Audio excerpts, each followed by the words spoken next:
I don't know if it's going to happen all at once, but there might be a couple of different spots where they drop.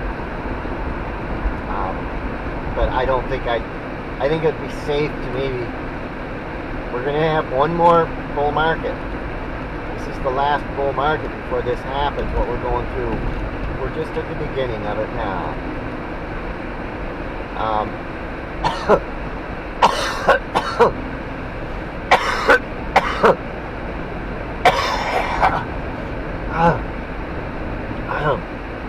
We're at the beginning of it now.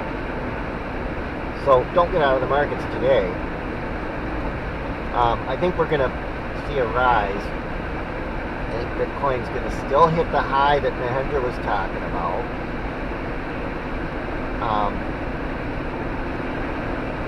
It did go through a drop in December, November, and then it's hit a bottom. I think crypto and the markets and everything is going to go up for some months.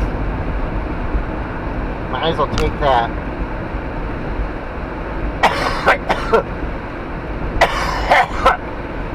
Might as well take that rise.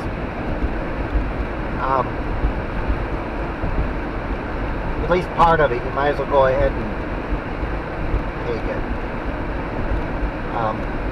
I guess everybody's going to have to decide when they want to get out. It's not going to be real easy to decide when to get out, but I would be out by the mid part of the year. I'd start getting out even in late May, or everybody's going to have to decide. They're going to have to kind of watch the markets, but keep an eye on things. It can happen fast. And it's probably not going to all happen in one event. I think what's going to happen is people are just going to, it's going to dawn on them. They're going to realize, oh, it's going down. I mean, we might have a bit of a pullback like in February, but I don't think that'll be it. It'll recover, I think. I think the one that you're going to look for that's going to be the one to get out, if you want to get out while it's still going up, you don't want to get out during a pullback. You want to get out while it's still high.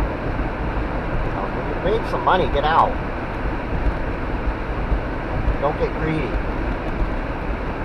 Don't get greedy with the markets, because you go down with them, especially if you're not like watching them every day. You may want to get out. I'm thinking May to get out of the markets. Start getting out. Don't do it. You don't have to do it all in one day or anything, but I want to consider pulling out of, especially the higher risk stuff, like Nvidia and Bitcoin and the tech stuff. Anything that's considered high risk in your portfolio. I mean, there's a risk grade thing in your portfolio. You can look up what each thing has for risk grade, and those are the first things you may want to get out. That's where your most of your money is going to be made, though. But that's the stuff that's going to drop fast if something happens. And people might have like a knee-jerk reaction to some of this stuff, and we don't know when it's going to happen. I'm thinking the second half of the year, but I mean, if we have a blackout on the internet, or some kind of a cyber attack, what kind of a panic could that create? And these people are doing this to create a panic. They're not doing it just to see what would happen. It's an engineered cyber war.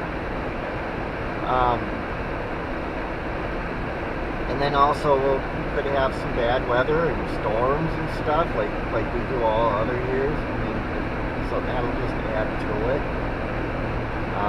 It's not going to be a pleasant year. It's going to be a hard year to navigate, I think.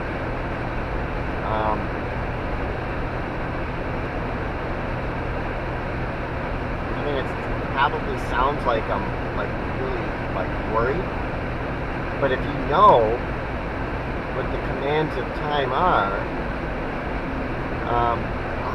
you can prepare for it. And if you think I'm wrong, do the things that won't affect you too much, like back up your computer. That won't cost you anything. Make sure you got a little extra food in the house.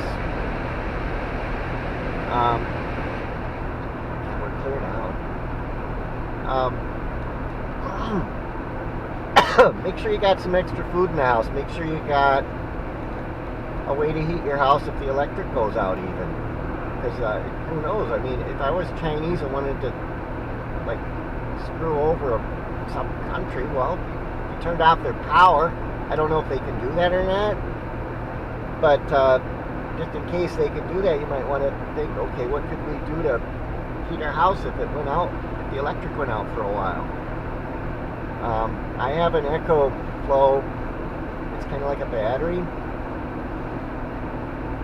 and it'll power my fridge. It'll power my fridge or my freezer. I don't think it'll do both at the same time, but it'll take care of. I got a lot of money's worth of stuff in the freezer. I mean, the stuff in the fridge is expendable maybe, but the freezer's got a lot of expensive stuff in it, so I could keep that going by plugging the fridge or the freezer into this Echo Flow. You get a big enough one to, and it wasn't that much money. I bought it, and I talked about it on one of my earlier trips this year, like in the earlier part of the year. I don't know if it was May or what, but a thing like that might give you a little bit more, so you don't worry about things. If nothing else, so you don't worry about things. Even if it don't happen, you won't have to worry about stuff if you know you got a backup. I mean, I have good heat. I took sinus medicine. Not kind of bad. This is like it's the worst in the morning. Have some canned goods. You know, things that, in case you can't get out for a little while. We should always have backup food and water.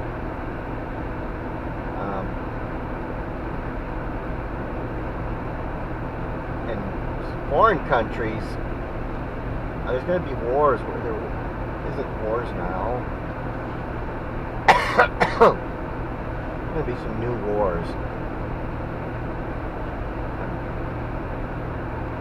I don't think the United States is going to be attacked, though. I mean, you got some of these people say, oh, the United States is going to be bombed. No, we're not going to be bombed. We're not going to be physically bombed with any, like, physical bombs. But we may get hit by a cyber-type attack. I think we're all just we're too dependent on the internet and electronic stuff. They want you to, like, even when you put a door on, they want you to have the door connected to your phone. I think it's a little too far. Everything in people's homes, their entire houses, they have I'm still kind of old-fashioned. I believe that you should use an old-fashioned key to get into your house. And I'm not saying that these cyber things are going to keep you from getting in your house, but I think our lives are too dependent on the internet, and it may shut down for a while. And I think it's going to scare a lot of people, because some people, they live on the internet. Their whole lives are controlled by the internet. And I think we're going to have a wake-up call. And it might happen even in 26. Our banking's controlled by it. The electric grid may be controlled by it. I don't know to what extent it is. I don't know if they have safeguards or anything for that. But everything's controlled by AI too, I've noticed. It seems like AI is taking over. 237.9 for gas. But as a review of 25, 25 was a good year for me. I